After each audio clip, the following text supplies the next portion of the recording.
Në gjykatën e posaçme, ka nisur gjyqi në themel ndaj ish-presidentit Ilir Meta, i cili u paraqit në sallën e GKKO, duke përshëndetur simpatizantët dhe duke bërë simbolin e shqiponjës me duar.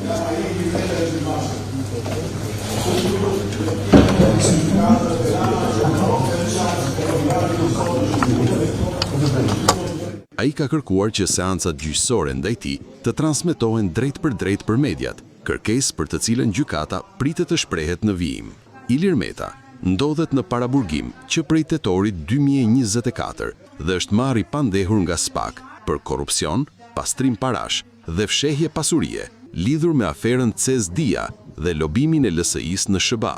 Sipas akuzës, ai dhe bashkëpandehurit dyshohet se kanë përdorur skema korruptive dhe ndikim politik për përfitime të palishme.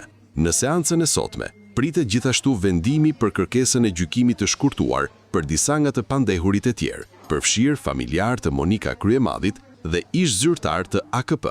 Meta dhe Kryemadhi kanë kërkuar më herët pushimin e çështjes ose kthimin për hetime të mëtejshme, ndërsa procesi vijon në GKKO.